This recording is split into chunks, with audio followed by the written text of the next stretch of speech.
Astăzi vreau să ne apropiem de subiectul ăsta în pocăință, cu o inimă întreagă și să fim foarte atenți la fiecare cuvânt care îl vom citi, să ne regăsim pe noi. De multe ori, dragii mei, ca bărbați ne facem vinovate nevestele pentru eșecurile noastre sau pentru lipsa de biruință în familie. De multe ori soții își învinovățesc nevestele. Cel mai greu este să ne găsim pe noi vinovați, iar noi ca bărbați trebuie să înțelegem că principalii responsabili în falimentul familiei suntem noi. Iar cele mai multe familii care nu au bărbați credincioși sunt falimentare, oricât de mult ar fi soția credincioasă. Oricât de mult s-ar lupta soția, dacă bărbatul nu este credincios, acolo, în casa aceea, va fi o luptă continuă de dimineață până seara. Și foarte greu o astfel de soră va rezista luptelor. De ce? Pentru că nu are un preot în casă care să mijlocească, care să întărească, care să ridice ziduri puternice prin rugăciune și prin slujire. De aceea vreau să vorbim în seara aceasta și o să vă spunem și o mărturie personală, eu și soția mea, ca să fie ca încurajare. Și o să facem mărturia asta spre sfârșit, eventual, da? Nu? Cum? Despre noi. Despre ce? Despre noi. Bun. Bărbatul pe voia lui Dumnezeu, am numit această temă. Iar bărbatul pe voia lui Dumnezeu, dragii mei, este în primul rând preot în casă, este soț și apoi tată. Este preot, soț și tată. Iar în a înțelege această menire, chemare, datorie, misiunea bărbatului după voia lui Dumnezeu, avem un singur model de urmat, care este modelul suprem. Adică nu e singurul model, e modelul suprem, iar acesta este Domnul Iisus Hristos. În El putem să ne identificăm dacă noi suntem cu adevărat bărbați după voia lui Dumnezeu. El este modelul desăvârșit al fiecărui bărbat al lui Dumnezeu, pentru că în el vedem caracterul, responsabilitatea și slujirea pe care Dumnezeu le dorește de la orice bărbat credincios. Orice bărbat al lui Dumnezeu este chemat să fie mai întâi preot în propria lui casă. Înainte să fim preoți în biserici, în lume, noi trebuie să fim preoți în casele noastre. Apoi soț, tată, mentor și protector. Pentru că tata asta înseamnă să fii mentor și protector. Toate aceste responsabilități îți găsesc împlinirea în persoana și în lucrarea Domnului Iisus Hristos. Vedem pe Domnul Iisus Hristos ca preot în Evrei 4, de la versetul 14 la 16, în Evrei 7, 24 cu 27. Haideți să citim aceste pasaje.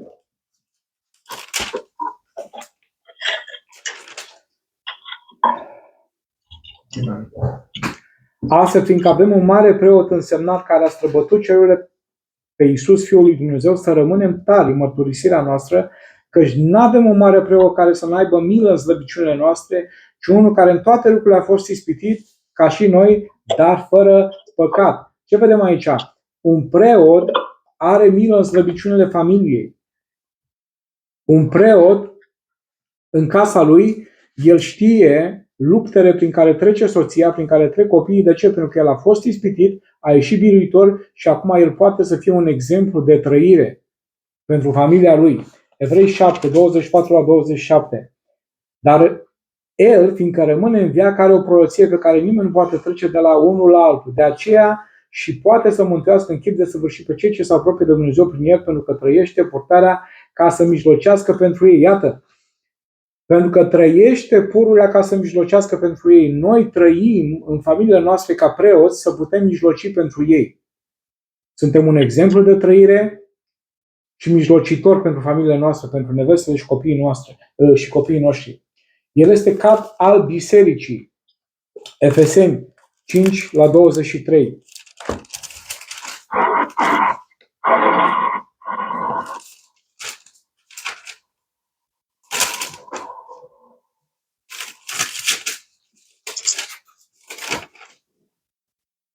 Căci bărbatul este capul nevestei, după cum și Hristos este capul bisericii, el mântuitorul trupului. Și după cum biserica este supusă lui Hristos, tot așa și nevestele să fie supuse bărbaților lor în toate lucrurile. Bărbaților, iubiți-vă nevestele cum a iubit Hristos biserica și s-a dat pe sine pentru ea, ca să o sfințească după cum a curățit-o prin botezul cu apă prin cuvânt. Ce vedem aici, dragii mei? O paralelă extrem de importantă între Hristos și biserică este modul de trăire între bărbat și soție. Noi trebuie să ne identificăm în relația cu soția după modelul Domnului Iisus Hristos în relație și în raport cu biserica. Între Hristos și biserică nu intervine nimic, nu stă nimic, nu îi separă nimic. Este o intimitate. Hristos tânjește după biserică, biserica tânjește după Hristos. Este o unitate perfectă, este un tot unitar, sunt unul. Așa trebuie să fie bărbatul cu femeia. Este cap peste ea, ea se supune capului nu printr-o dictatură, ci pentru că iubește, tânjește și are încredere în bărbat, așa cum Biserica lui Hristos are încredere în Hristos. El este cel care se jertfește pentru biserică, Hristos, așa cum noi ne jertfim pentru soțiile noastre. Interesul nostru ca bărbați este fericirea soțiilor noastre. Nu facem nimic împotriva fericirilor. Noi suntem să le protejăm, noi suntem capul lor, dar nu suntem capul lor doar ca autoritate, dar suntem capul femeii ca protecție înainte de toate. Așa cum Hristos este protecția bisericii. Asta vedem și în Ioan 10, dacă deschidem la Ioan capitolul 10, în versetul 11 cu 15, spune în felul următor.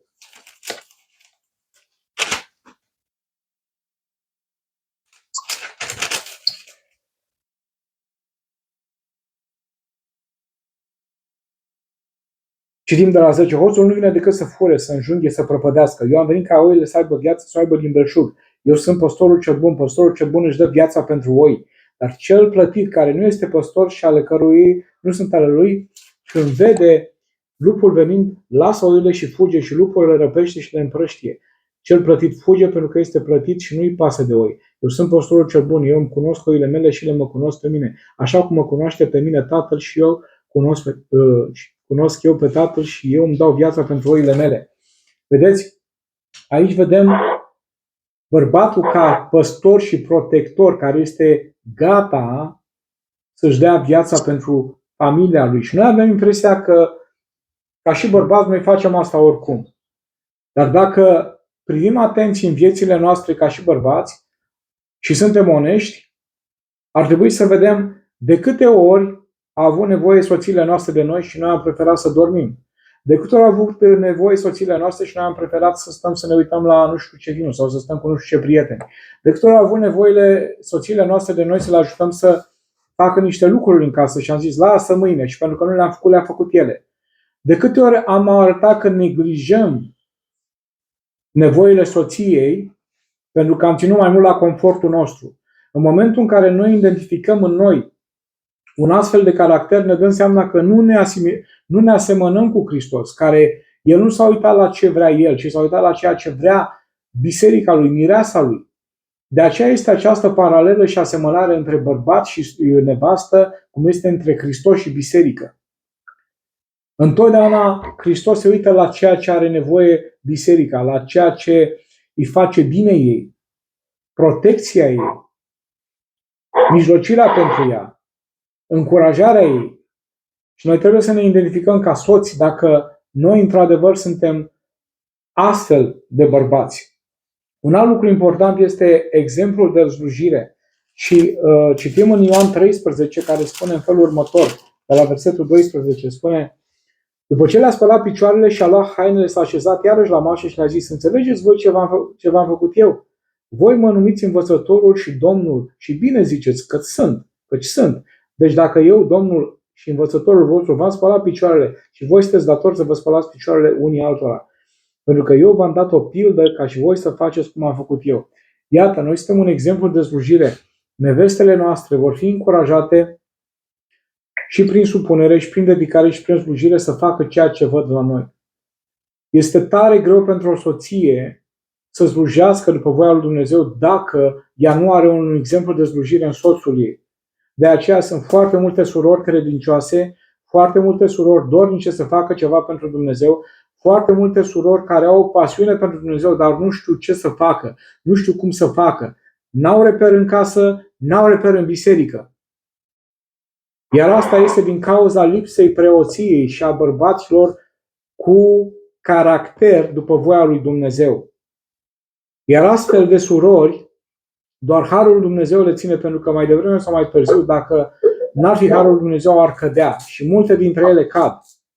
Iar asta este din cauza lipsei de mărturie, de exemplu, de slujire, de preoție în casele lor. De aceea, o familie în Hristos, unde bărbatul și femeia slujesc lui Hristos, par din altă lume, par din alt univers, nu par din lumea aceasta. Yes, this is a problem. În Vechiul Testament, Marele Preot era reprezentantul poporului înaintea lui Dumnezeu. El intra în locul preasfânt pentru ce? Pentru a aduce jertfă și a mijloci pentru păcatele poporului. Domnul Iisus este Marele Preot desăvârșit. În el avem exemplu, care nu doar că mijlocește înaintea Tatălui, ci s-a adus pe sine însuși ca jertfă odată pentru totdeauna. El trăiește veșnic și continuă să mijlocească pentru ai săi. Acesta este primul și cel mai important model pentru orice bărbat al lui Dumnezeu. Înainte de a fi soț, tată, conducător al familiei, el este chemat să fie preot în propria casă. Chemarea lui nu este doar să asigure hrană, confortul sau siguranța familiei, ci să conducă familia înaintea lui Dumnezeu. Asta este cea mai mare chemare pe care un bărbat o poate avea, să-și conducă familia înaintea lui Dumnezeu. Poți să fii cel mai mare businessman, poți să fii cel mai influent bărbat, poți să fii un bărbat cu autoritate, cu notorietate. Dacă tu, ca bărbat, nu-ți conduci familia înaintea lui Dumnezeu, ești falimentar fără să-ți dai seama că tu ești falimentar. Iar când familia va lua razna, când vor apare divorțuri, când copiii o vor lua pe căi greșite, total greșite, să nu te întrebi de ce s-a întâmplat așa ceva. De ce? Pentru că familia n-a fost condusă înaintea lui Dumnezeu. Tu n-ai mijlocit, tu nu te-ai zbătut, tu n-ai ridicat ziduri puternice împotriva demonilor. De ce? Pentru că tu nu ai crezut în atacurile celui rău. N-ai crezut în atacurile nevăzute ale demonilor. Și ai luat totul superficial, crezând că banii înseamnă tot, excursiile în țări tropicale înseamnă tot, o casă frumoasă înseamnă tot, o mașină luxoasă înseamnă tot. Știți foarte bine că de multe ori avem impresia că cadourile deosebite aduse copiilor sau soției îi va bucura foarte mult și vom realizăm după o perioadă că acele cadouri care ne-am ostenit să le facem, casele frumoase, mașinile, după o perioadă nu mai înseamnă nimic pentru ei. Câte jucării scumpe și frumoase ne-au la copiilor și le vedem aruncate într-un colț, prăfuite și nu mai contează nimic pentru ei. Și îți pare rău, băi, dar eu am dat o grămadă de bani pe lucrurile astea și nu mai contează. De ce? Pentru că pentru ei nu lucrurile materiale sunt importante. Eu pot avea o bucurie temporară. Nu ce țări am mai vizitat este important. Este o bucurie, de o bucurie temporară. Toate își pierd valoarea într-un timp scurt. Și de multe ori când oferim familiei mai mult, ajung să se obișnuiască cu un stil de viață și au impresia că așa trebuie să fie.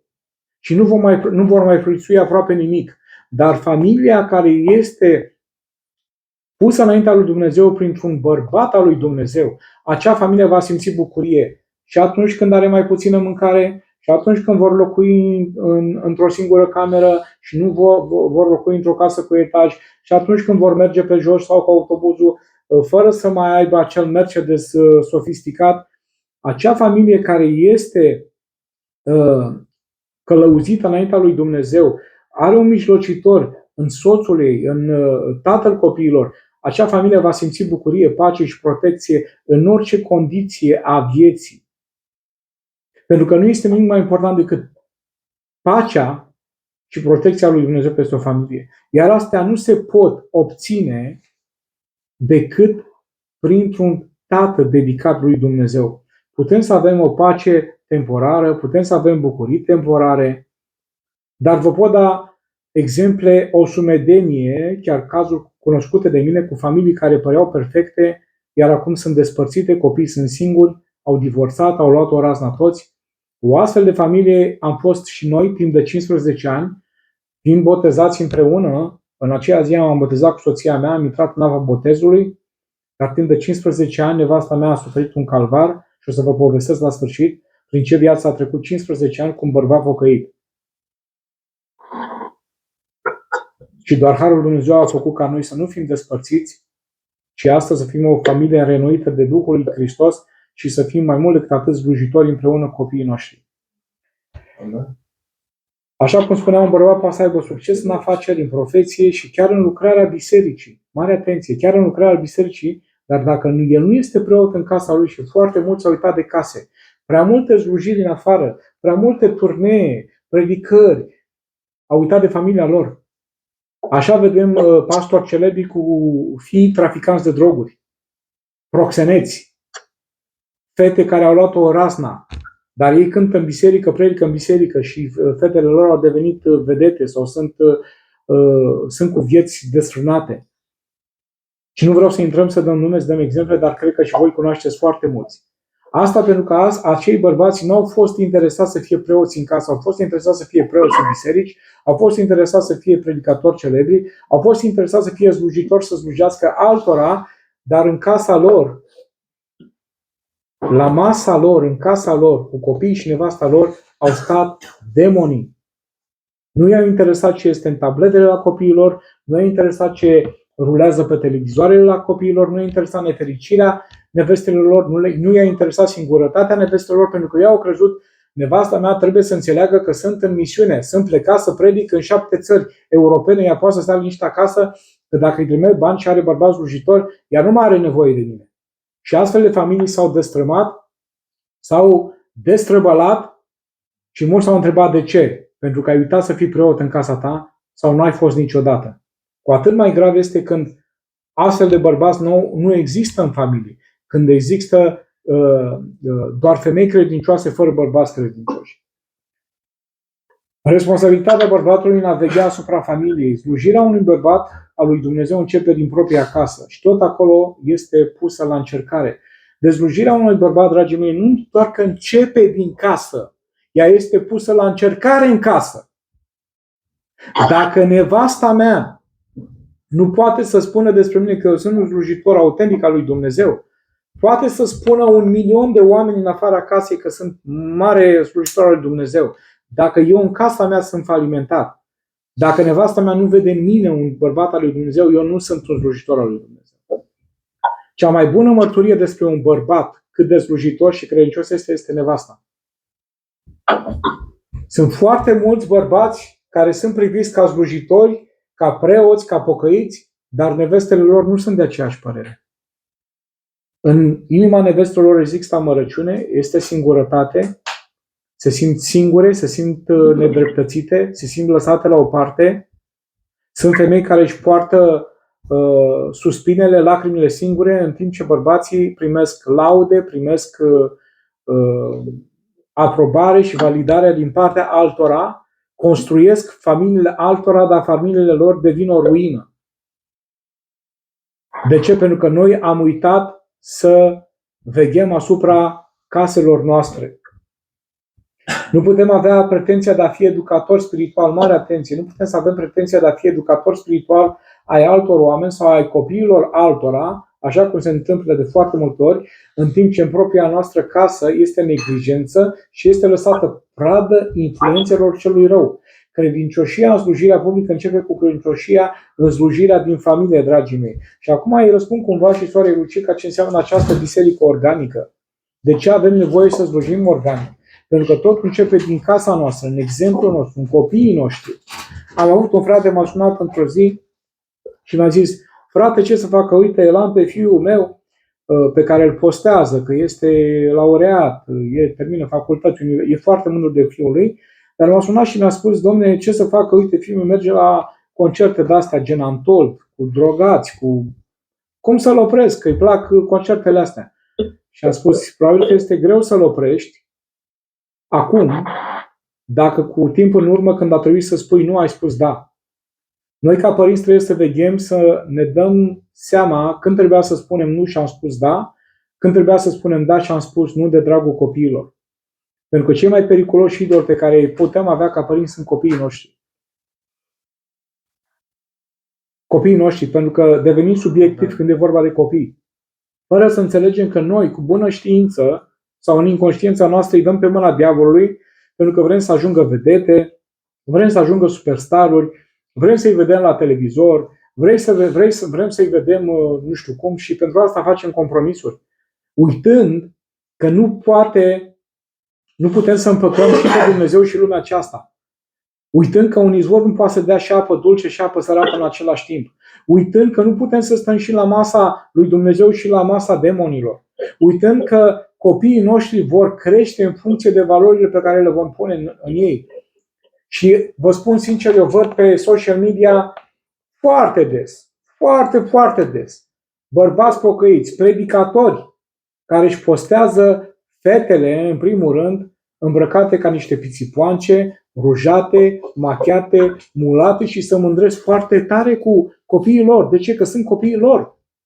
Fără să înțeleagă că le-a dat și a dat copiii pe mâna diavolului. Băieți care îi postează și îi expun în tot felul de situații care arată că acei copii n-au nicio valoare sfântă în viața lor. Iar ei, în loc să se mâgnească, să plângă pentru ei, se laudă. De aceea, noi nu avem voie, nu doar că nu avem cum, dar nu avem voie să dăm lecții de morală, de spiritualitate altor copii, dacă noi n-am reușit să implementăm aceste valori în copiii noștri. Responsabilitatea de mijlocire a unui bărbat nu este ocazională, dragii mei. Mijlocim doar duminica. Ci reprezintă un război spiritual permanent. Ăsta trebuie să fie un gând care să ne rămână. Noi avem o luptă de dus permanentă. Demonii nu dorm. N-au vacanță. N-au timp de odihnă. De dimineață până seara, ei sunt în jurul nostru și caută să ne atace pe fiecare din noi, copiii noștri, la școală, în anturajele lor. De aceea e important să știi exact ce prieteni are, în ce cercuri se învârt, la ce dă scroll pe social media, ce au în telefoane. Nu contează că au 10 ani, că au 15 ani, că au 18 ani. Cât sunt sub acoperișul tău, ei trebuie să rămână sub autoritatea ta. Pentru că dacă atunci cât ei sunt sub acoperișul nostru, primesc toate aceste valori, în momentul în care vor pleca de sub acoperișul nostru și dacă vor cădea, ei își vor aduce aminte de valorile sfinte, sănătoase din casa lor, își vor aduce aminte de tatăl care a trăit cu frică de Dumnezeu, mama care a trăit cu frică de Dumnezeu și vor ști unde să se întoarcă. Vor avea valorile puse deja în viața lor și vor ști să facă alegeri. Și își vor da seama de greșeli. Dar dacă ei în casele lor n-au avut aceste valori, atunci când vor fi la ananghie, nu vor ști încotro să se ducă. Și vor fi din rău în mai rău. Apostolul Pavel spune în Efeseni 6, spune că noi nu avem de luptat împotriva cărnii și a sângelui, ci împotriva căpetenilor, împotriva domniilor, împotriva stăpânilor întunericului acestui veac, împotriva duhurilor răutății care sunt în locurile cerești. De aceea, primul câmp de luptă a unui bărbat nu este societatea, așa cum de multe ori facem. Noi ne luptăm cu aia de afară, ci propria lui casă. Acolo se câștigă sau se pierde cea mai importantă bătălie, în casa noastră. Dragii mei, uitați-vă, fiecare din voi vă uitați la televizor și vedeți cât de ușor, cât de mult este expus diavolul la olimpiade, în spectacole. Vedem că nu mai există bariere în a se expune lucrarea diavolului. Dar aia nu e lucrarea diavolului, aia e o minciună ca să poată să ne distragă atenția. Și oamenii se uită și văd că diavolul este într-una peste tot. Dar cu toate astea noi nu credem. Credem dacă vedem la televizor, credem dacă vedem pe stradă. Dar noi nu credem că familia noastră duce o luptă cu aceste atacuri nevăzute ale demonilor. Credem că diavolul duce o luptă cu toată lumea, dar noi nu credem că duce o luptă cu familia noastră. Dar în momentul în care noi înțelegem că avem o bătălie de dus zilnic și noi nu luptăm cu carnea și cu sângele, ci cu căpetenile, stăpânitorii întunericului acestei veac, atunci responsabilitatea ta va crește exponențial, pentru că tu vei duce o luptă zilnică alături de Hristos împotriva celui rău, să nu se atace copiii, nevasta, familia, în special când sunteți o familie care slujiți lui Dumnezeu. Dacă suntem familii care nu slujim lui Dumnezeu și noi deja suntem sub autoritatea diavolului, crede-mă că nu te va deranja diavolul, că tu deja ești a lui. Așa că nu te mira dacă nu ai astfel de atacuri spirituale, dacă tu nu slujești lui Dumnezeu, dacă tu nu ai valorile lui Dumnezeu implementate în casa ta și în viața ta, dacă în televizoarele tale, în viața ta, în anturajul tău se reflectă mai mult cel rău și nu Dumnezeu. Eu sunt foarte direct cu voi. Dacă în viața noastră se reflectă mai mult prezența diavolului decât prezența lui Dumnezeu, nu te aștepta, dragul meu, draga mea, la nicio luptă spirituală, că nu își bate capul cel rău cu noi, dacă noi deja l-am întrunat pe el în viața noastră. Aici vorbesc de oamenii, cei care într-adevăr vor să-L întruneze pe Hristos în viața lor, în casa lor, în familia lor, în copiilor. Astfel de oameni vor avea astfel de lupte spirituale. Uitați-vă ce spune Iosua, iar el este un reper. Chiar soția a scris cu vopsea mare pe zidul casei. M-am bucurat când a văzut, a scris acest verset din Iosua 24. Că despre mine, eu și casa mea voi sluji Domnului. Dar înainte să spun asta, Iosua spune un alt lucru, spune așa: și dacă nu găsiți cu cale să slujiți Domnului, alegeți astăzi cui vreți să slujiți. Cu alte cuvinte, fratele meu, cui slujești, tu-i treaba ta. Dar cât despre mine, spune Iosua, eu și casa mea voi sluji lui Dumnezeu.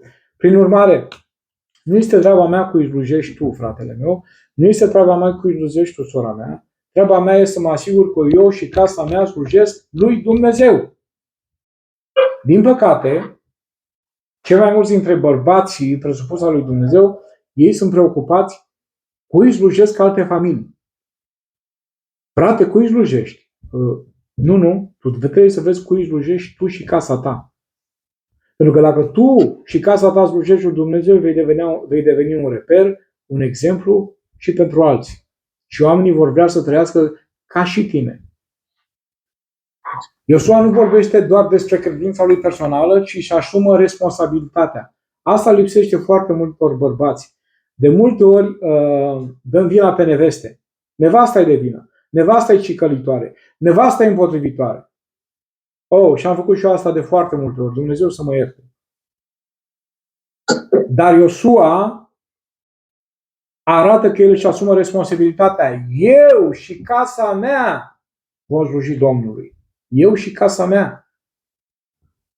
Asta înseamnă o responsabilitate care reflectă caracterul unui bărbat pe voia lui Dumnezeu, care își conduce întreaga familie pe calea lui Dumnezeu. El stabilește direcția spirituală a casei și declară public că locuința lui aparține lui Dumnezeu. Tu, ca bărbat, dai direcție casei, nu nevasta. Nu nevasta. Nevasta te urmează pe tine. Iar dacă tu ești o păcăleală, dacă tu ești o minciună, cu atât mai mult și ea va trăi într-o minciună și va fi la fel o păcăleală. Cu atât mai rău se întâmplă atunci când o nevastă este credincioasă, dar este singură și revin la acest lucru, pentru că este o situație foarte deasă în care soțiile sunt mai credincioase ca bărbații sau bărbații nu sunt credincioși absolut deloc. Responsabilitatea soților față de soții. Căsătorile în Hristos. Ca bărbații lui Dumnezeu suntem chemați să privim relația cu soțiile noastre așa cum Domnul Iisus privește relația cu biserica lui, așa cum am vorbit la început. Apostolul Pavel nu ne oferă un model omenesc în această privință, ci un model divin. Spune bărbaților, iubiți-vă nevestele cum a iubit Hristos biserica și s-a dat pe sine pentru ea. Efeseni 5:25. Hristos nu împarte dragostea, loialitatea sau devotamentul său cu nimeni.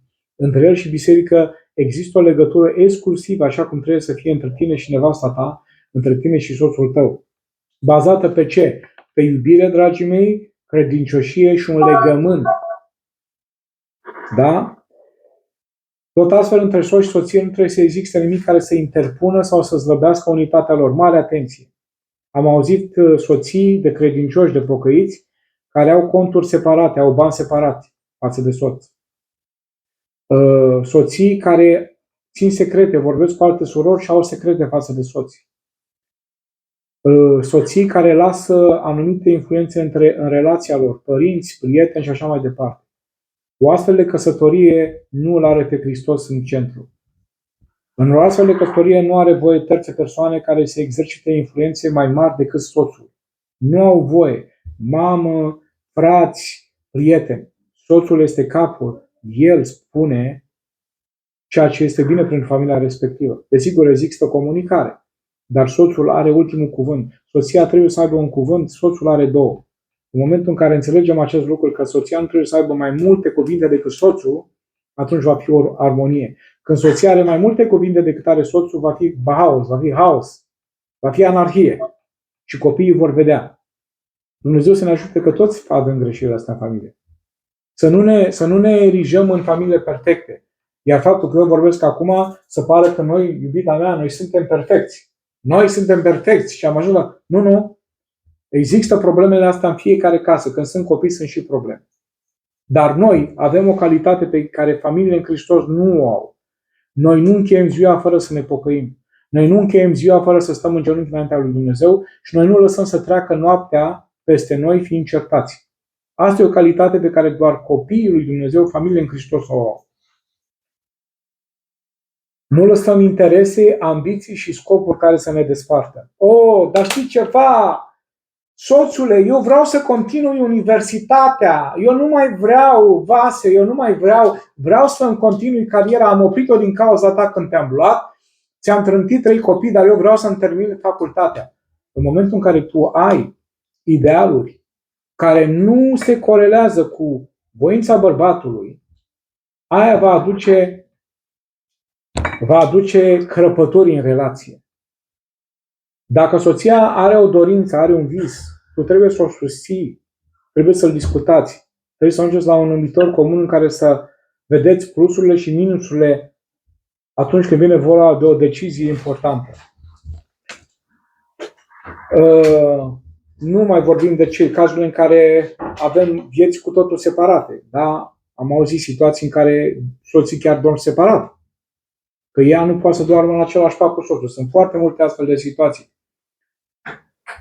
Anturaje, prietenii. Avem un cer de prieteni. Dăm mai mult timp prietenilor. Stau cu frații, da? Cunosc frați care în noaptea de revelion, în loc să stea cu familia, ei considerau femei văduve, că le plecase bărbații la pușcărie. Credeți-mă că vorbesc de cazuri cunoscute, unele chiar apropiate mie. Bărbați care au dat atenție mai mult la oameni decât la propria familie.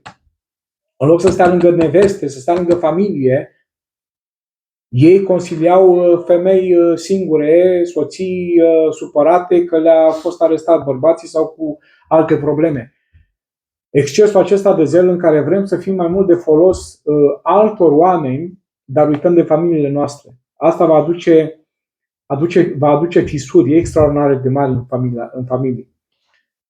Bariere de comunicare. Bariere de comunicare care de multe ori separă soțul de soție.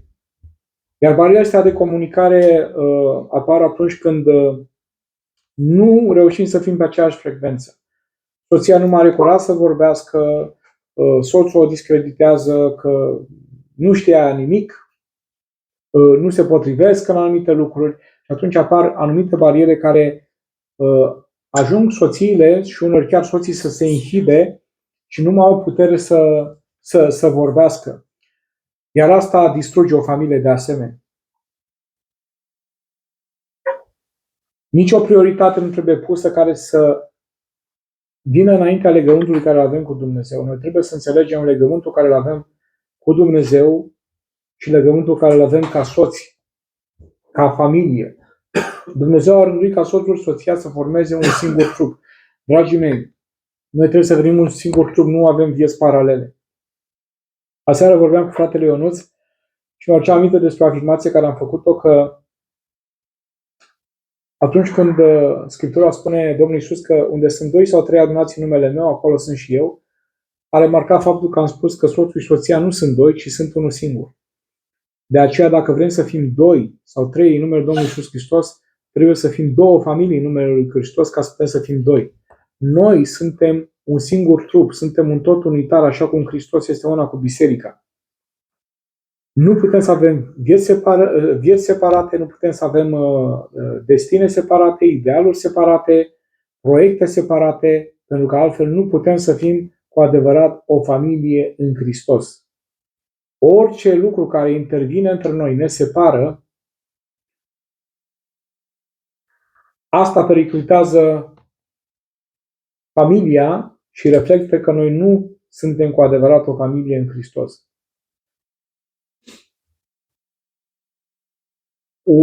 Un alt lucru dureros este responsabilitatea unui bărbat față de familie, pentru că un bărbat puturos și neglijent față de nevoile propriei familii nu poate pretinde că este credincios lui Dumnezeu. Bărbatul care nu poartă de grijă familiei sale se desparte de Dumnezeu prin neascultare. Și sunt foarte multe situații în acest sens. Dumnezeu nu consideră responsabilitatea față de familie ca fiind opțională, ci este o dovadă a autenticității credinței. Apostolul Pavel spune că omul care își neglijează propria casă, mare atenție, că aici acest termen de neglijează poate însemna foarte multe lucruri. Bărbatul care își neglijează propria casă s-a lepădat de credință, iar aceasta îl face mai rău decât un necredincios. 1 Timotei 5:8. Aici nu este vorba doar de purtarea de grijă materială, ci și despre responsabilitate spirituală, morală, emoțională față de cei pe care Dumnezeu i-a încredințat lui. Dacă noi nu purtăm de grijă familiei noastre din toate aceste puncte de vedere, material, spiritual, moral, emoțional, noi devenim mai rău ca cei necredincioși, dragii mei.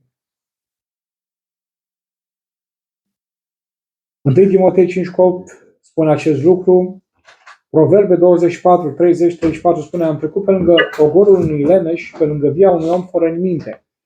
Și era numai spini, puțină odihnă, puțină ațipire, puțină încrucișare a mâinilor ca să dormi. Și sărăcia vine peste tine ca un hoț. Iată, dragii mei, în momentul în care suntem astfel de bărbați,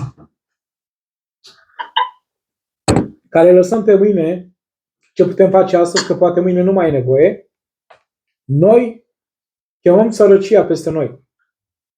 Dumnezeu ne cheamă să fim mulțumitori, nu puturoși.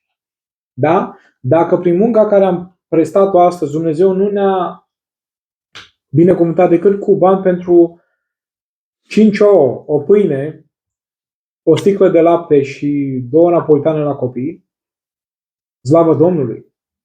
Chiar dacă ai muncit toată ziua. Aia înseamnă mulțumire. Dar tu te-ai ostenit toată ziua să poți să ai acele 5 ouă, acea pâine și 3 napolitane pentru copii.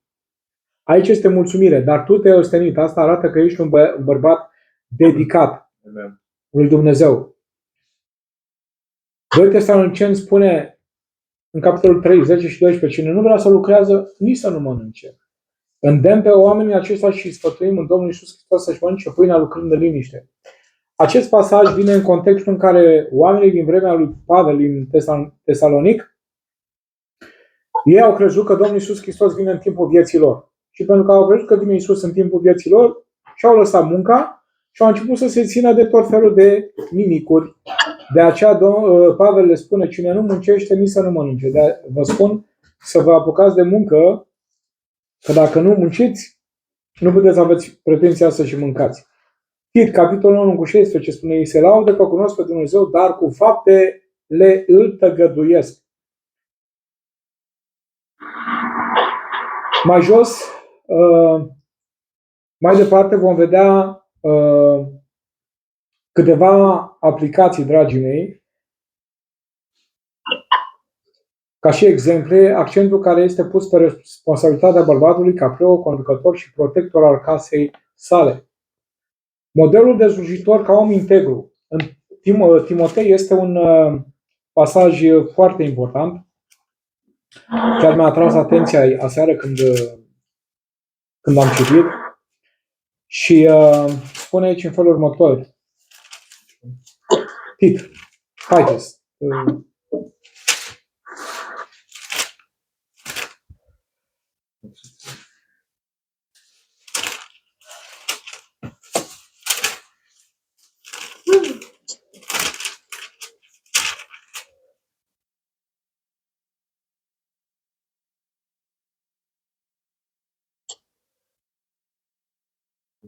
Apostolul Pavel nu începe cu darurile spirituale aici, dragii mei, despre care am vorbit, ci cu predicarea, cu succesul în lucrare. El începe cu caracterul. E foarte important. V-am trimis acest pasaj și înainte pe WhatsApp ca să reflectați la el. Și în Tit vorbește despre integritatea în familie. Da? Dacă este cineva fără prihană, bărbat a unei singure neveste, 1:6, da? Având copii credincioși care să nu fie învinuiți de destrăbălare sau neascultare. Mare atenție! Dacă este cineva fără prihană, bărbat a unei singure neveste, având ce? Copii credincioși care să nu fie învinuiți de destrăbălare și neascultare. Prima calificare pentru slujitoare nu este abilitatea de a predica. Poți să predici tu până mâine dimineață, să fii perfect predicator. Ci felul în care îți conduci propria casă. Dragii mei, consider în felul următor. Poți să fii tu cel mai mare predicator, cel mai bun orator. Dacă se dovedește că copilul tău, nu contează ce vârstă are, poate să aibă 10 ani, poate să aibă 30 de ani. Dacă se dovedește că e traficant de droguri, dacă se dovedește că e curvar, dacă se dovedește că e prostituată, dacă se dovedește că e minciună, tu nu mai ai voie să înveți pe nimeni. S-a terminat. S-a terminat. Nu te duci și spui, nu, domnule, eu sunt tata de fiul risipitor. Tata de fiul risipitor se duce cu Dumnezeu, postește, își ia timp cu Dumnezeu, dar nu mai învață pe alții. De ce? Pentru că dacă tu ai alimentat pe plan familial, dacă ai un copil risipitor, tu trebuie să te oprești să mai dai lecții la altul.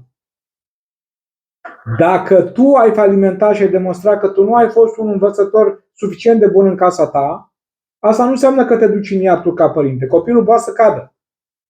Dar tu nu mai poți învăța pe alții. Din păcate, cei mai mulți dintre predicatori sunt astfel de predicatori cu copii praf pe mâna diavolului, dar ei continuă să învețe copiii altora. De aceea, nimeni nu-și poate permite în biserici. Pe cum poți să spui tu mie să nu fac ce fac când copilul tău face la fel, când fiica ta face la fel, când băiatul tău face la fel? De cine ești tu să vii să spui tu mie să nu fac asta? Tu te ai grijă de copiii tăi. Cum vii să spui mie? De-aia nu au autoritate și de-aia închide ochii la toate aceste lucruri, pentru că ei se știu cum usca pe căciulă.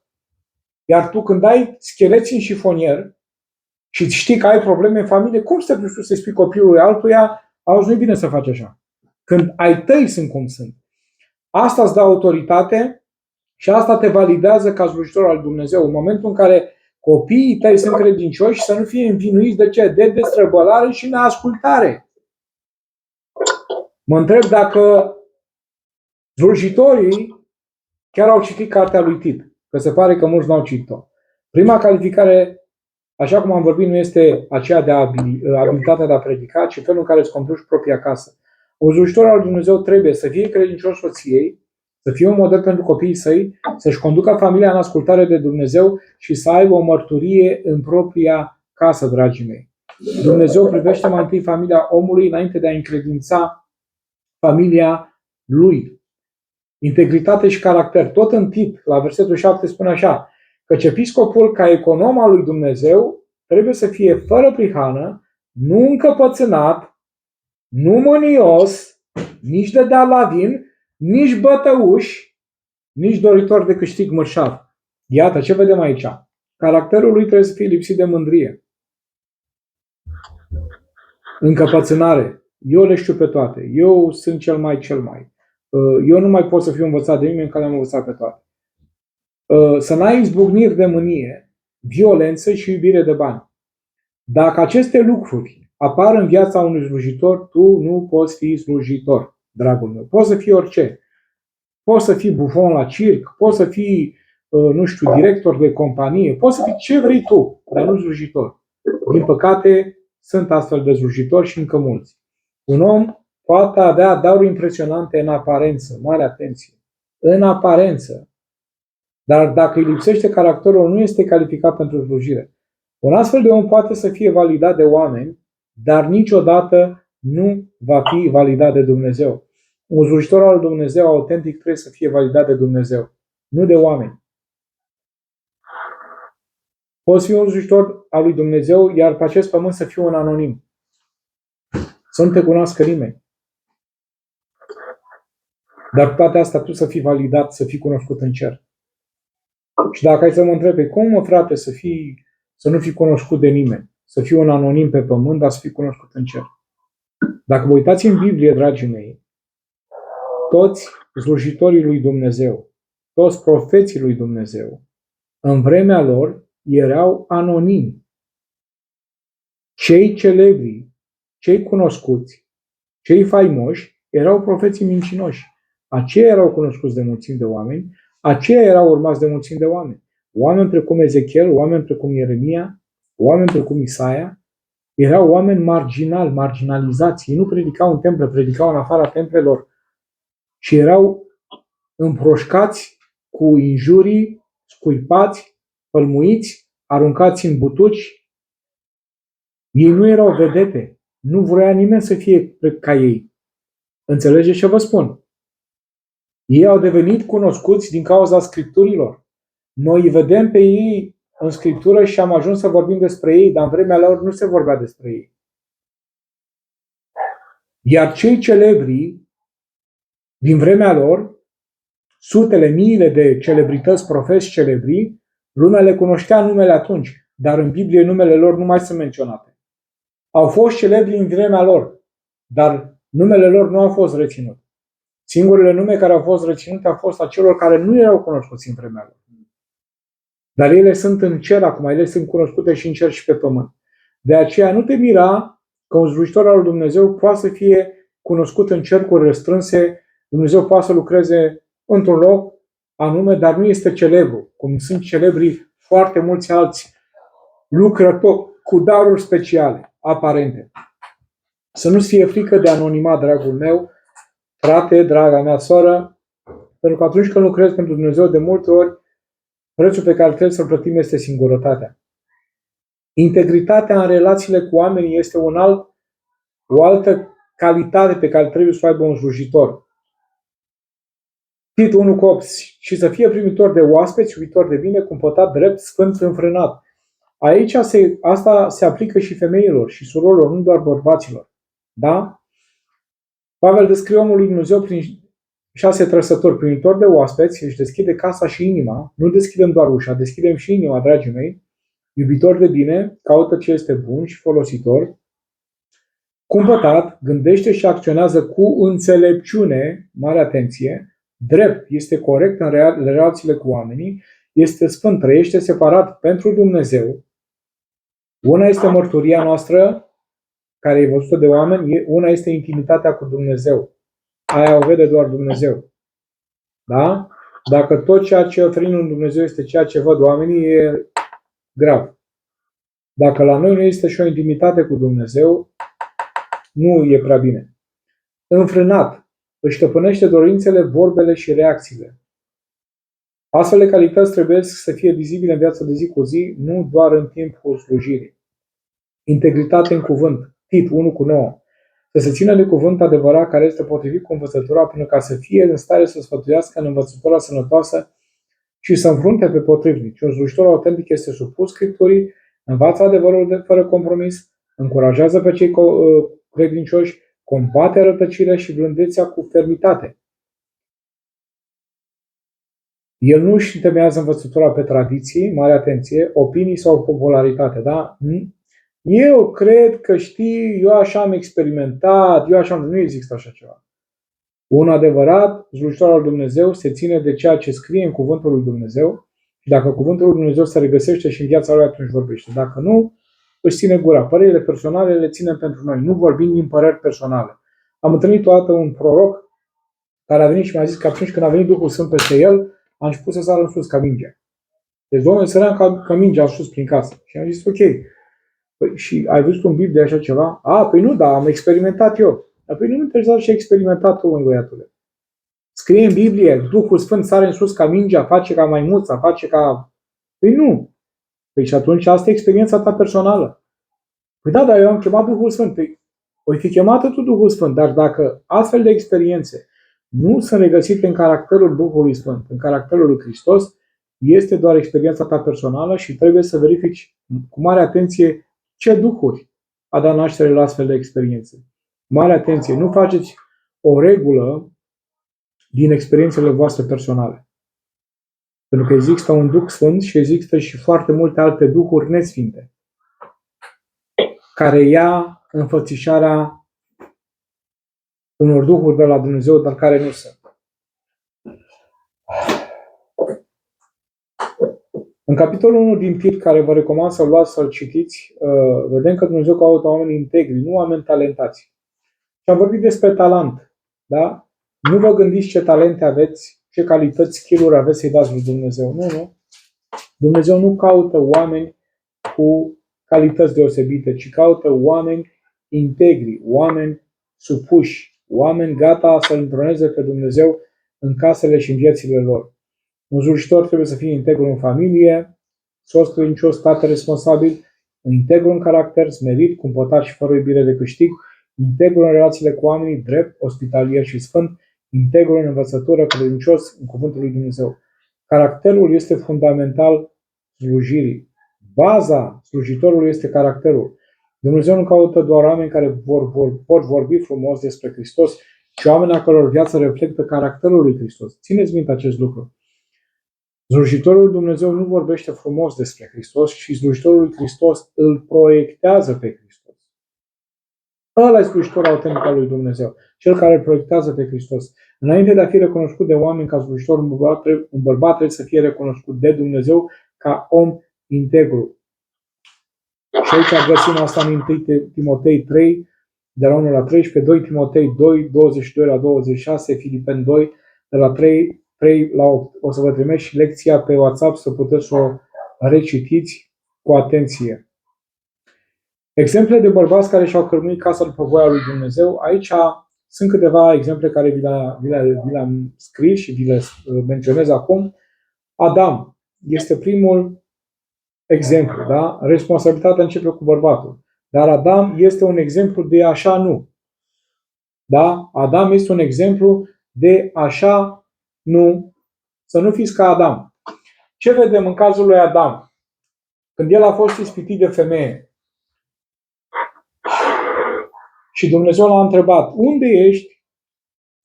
Da? Ce a făcut Adam? Pe cine a învinovățit?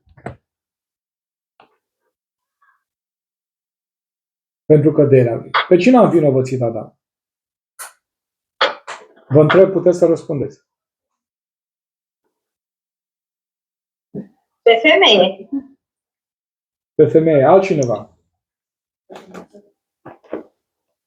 Pe cine? Pe Dumnezeu. Pe Dumnezeu, amin. Adam l-a învinovățit pe Dumnezeu. Ia uitați ce spune acolo.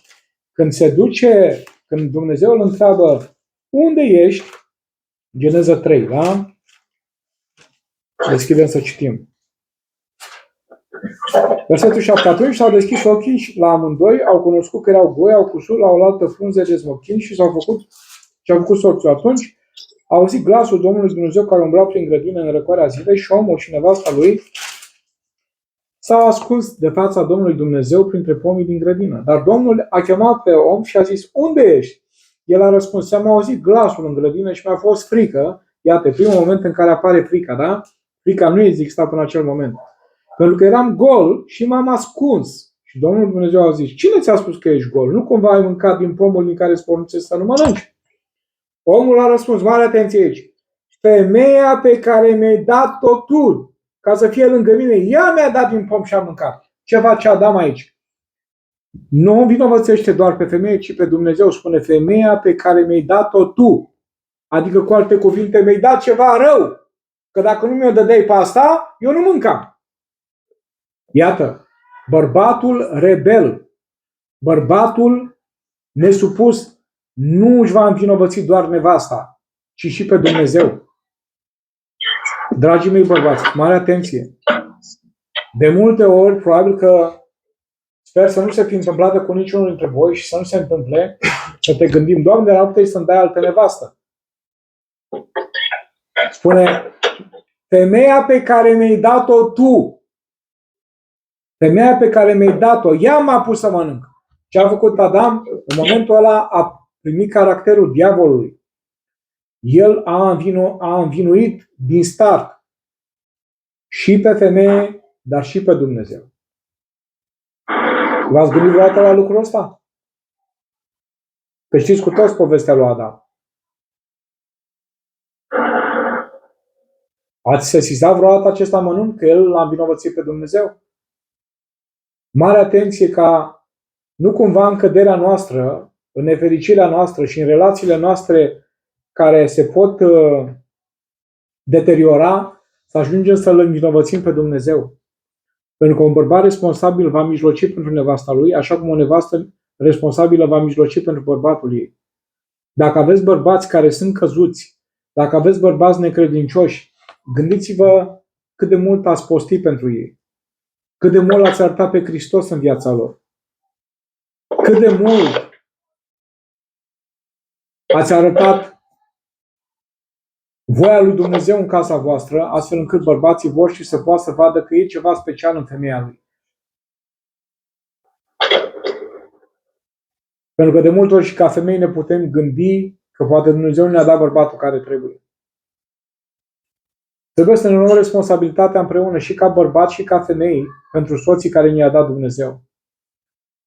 Să ne gândim oare cât am postit, oare cât m-a rugat, oare cât am arătat Iisuse. Oare când soțul meu a avut 2 vorbe, eu am avut 5 sau am tăcut din gură și am spus, Domnul să te binecuvânteze, bărbate, că nu e în regulă ce faci acum. Bărbate, asta nu e o atitudine, eu aștept mai mult de la tine. Soțule, tu trebuia să fii un sprijin pentru mine, tu ar fi trebuit să mă protejezi ca pe un vas mai slab. Chiar dacă tu nu cunoști pe Dumnezeu, eu sunt o fire mai slabă ca tine, am mai multe emoții. Nu este în regulă cum îmi vorbești. Sau de fapt ai avut altă atitudine, ai țipat, ai urlat, ai blestemat, ai trântit, ai spart, te-ai închis în tine, te-ai dus în camera ta sau n-ai spus nimic toată ziua, că ai crezut tu că o astfel de atitudine îl poate pune la punct pe soțul tău. Pentru că dacă noi nu l-am arătat pe Hristos în viața noastră ca soții, nu te aștepta ca soțul tău să-L vadă pe Hristos. Dacă tu ca soție n-ai înțeles că lupta ta este una spirituală și trebuie să duci o luptă cu diavolul pentru câștigul soțului tău, lupta este deja pierdută. Și așa cum am spus, aveți în lecțiunea care o să vă trimit câteva exemple de bărbați care și-au cărumit casa după voia lui Dumnezeu. Avram este tatăl care și-a învățat copiii calea lui Dumnezeu. Iacov este cel care a început curățirea spirituală din casa lui. Iov este tatăl care a mijlocit pentru copiii lui înainte ca copiii lui să fie căzută sau să știe că au căzut. Preventiv. Iov a mijlocit preventiv pentru copiii lui. Moise este tatăl care și-a condus familia în ascultare. Iosua este bărbatul care a stabilit direcția familiei sale.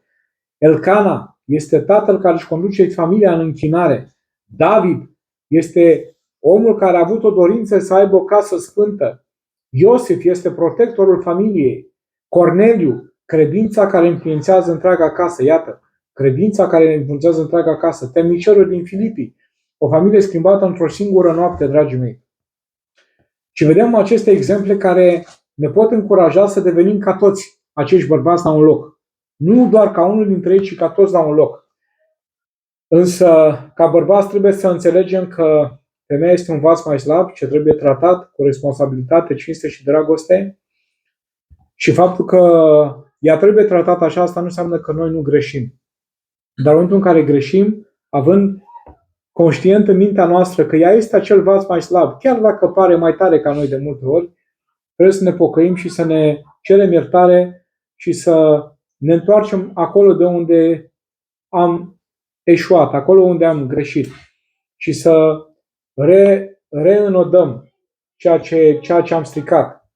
Noi, ca și bărbați responsabili în casele noastre. 1 Petru 3,7 spune: bărbaților, purtați-vă și voi cu înțelepciune cu nevestele voastre, dând cinste femeii ca unui vas mai slab, ca unele care vor moșteni împreună cu voi harul vieții, pentru ca să nu fie împiedicate rugăciunile voastre. De ce trebuie să ne purtăm așa, dragii mei? Pentru că dacă noi nu ne purtăm așa, rugăciunile noastre vor fi împiedicate. Ne vom ruga și ne vom ruga în gol. Dacă noi nu ne împăcăm cu nevestele noastre, dacă noi nu ne tratăm soțiile în acest fel, rugăciunile noastre vor fi împiedicate. Expresia vas mai slab, nu știu ce înțelegeți voi prin vas mai slab, dar să știți că nu descrie valoarea femeii înaintea lui Dumnezeu. Nici de cum. Dacă cineva a crezut că vas mai slab înseamnă valoarea femeii înaintea lui Dumnezeu, a greșit. Vas mai slab subliniază faptul că trebuie tratată cu grijă, delicatețe și responsabilitate. Și dacă nu am făcut-o sau dacă nu o facem suficient, trebuie să o facem de acum încolo. Și Dumnezeu să-mi ajute în primul rând mie să fac lucrul ăsta cu soția mea. După cum un vas prețios și fragil este manipulat cu atenție, tot astfel soțul este chemat să-și trateze soția cu înțelepciune și onoare.